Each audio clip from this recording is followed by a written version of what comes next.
OBS NDI cell phone camera video that I did, linked right over here by the way, and also down below. You can do all sorts of cool stuff with OBS NDI, and I want to hear about it. So again, leave a comment down below. If you guys like this video, click that thumbs up button, click that subscribe button. We always got more coming, and let's talk tech, let's talk NDI, let's talk anything. There's a Discord link down below to join our Discord. Follow us on Twitter, Instagram, Facebook, everything linked down below. We'll see you guys in the next video. Bye.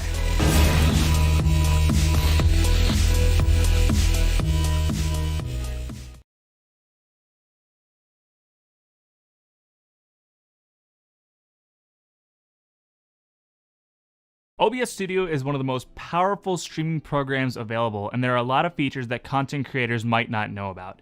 Today, I want to teach you 20 tips and tricks that I've learned over the years to help you step up your streaming game. Hello, my name is Pixel. Today I'm going to teach you about all the little features that make OBS Studio stand out from all the other streaming softwares. If you want, I stream over at twitch.tv/pixelperfect with a 1 instead of an I.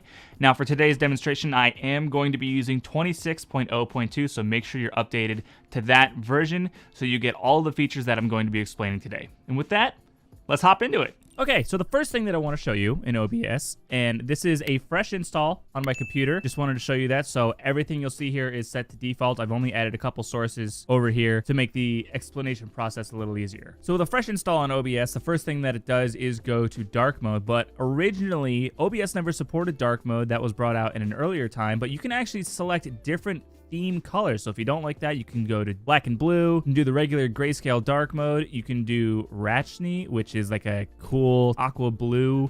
And then you can do system, which is blinding territory. Now, most people probably aren't going to use light mode, even though this actually isn't even the original light mode. This is not what OBS used to look like, but this is the 4. I just use default. Second, we're going to connect your account. So I stream on Twitch. So the first thing that you can do is connect your account.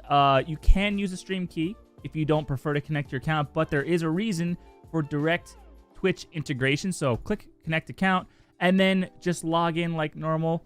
So now that I've logged in, you can see that it is already connected. Now the cool thing about this is that when you click apply, you actually get direct dashboard integrations. That's what the important thing about linking your account is now, because you no longer need to use Streamlabs OBS.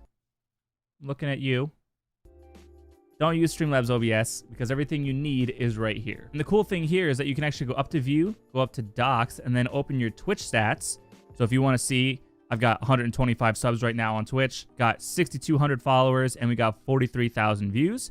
And all of these things are dockable. All you do is just grab the little box and drag and drop it over here. This is exactly how I run my OBS setup. Now, if you want, you can actually even add one more doc that is your activity feed.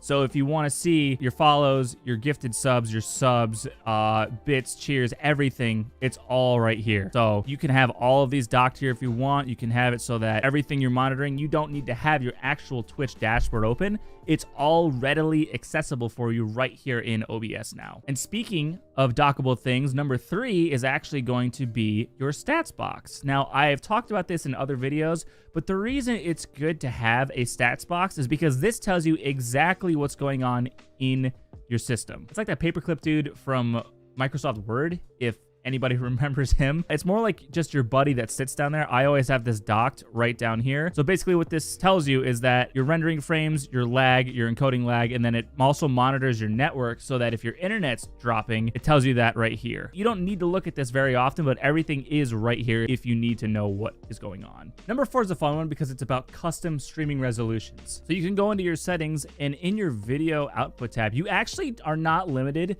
by just streaming at 1920 by 1080 or 1280 by 720. You can actually type in custom resolutions, and if you've ever stopped in my stream, I actually stream at 936p, which is 1664 by 936. This is a perfect 16:9 ratio that is the perfect sweet spot for a 6000 bitrate between 720p and 1080p. The thing that's really convenient about this is that if your computer can't even do 720p, you can actually go even lower than 720p while keeping it at a 16:9 ratio. You can type in custom resolutions, and you've probably even seen 900p on a couple streamers, but we've actually found out that 936p is the perfect sweet spot for an X264 slow encoder preset at 6000 or even 8000 bitrate. Now, if you're on a single PC streaming setup and you haven't watched my encoding video yet, go check that out.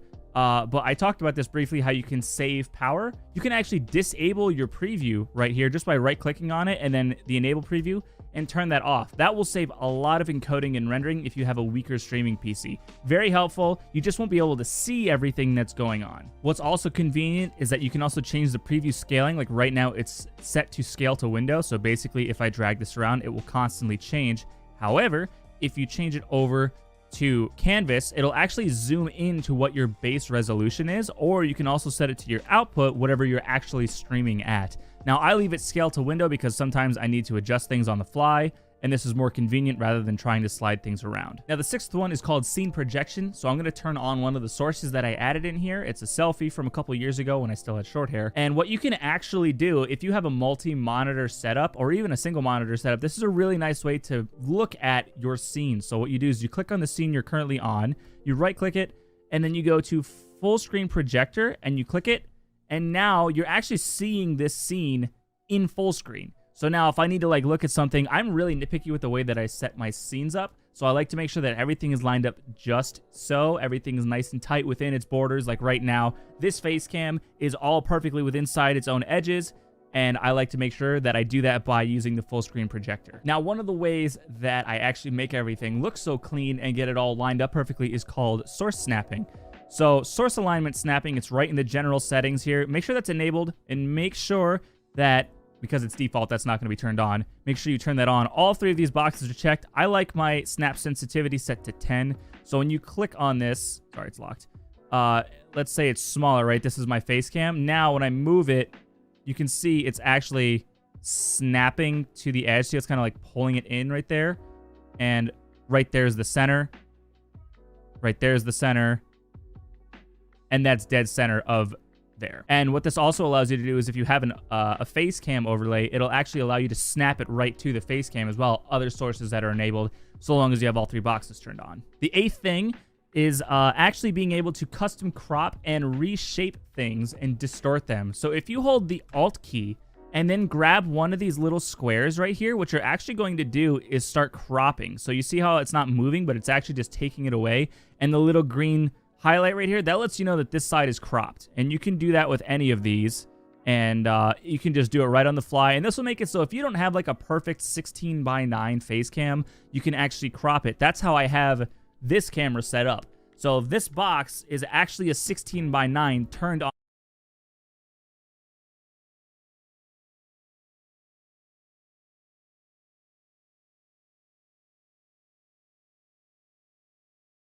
Hey everybody, Twitch or YouTube, I'm showing you how to do it right from the key in the stream tab. So that go to YouTube, Facebook Live, Restream, you know, or I can go to many more.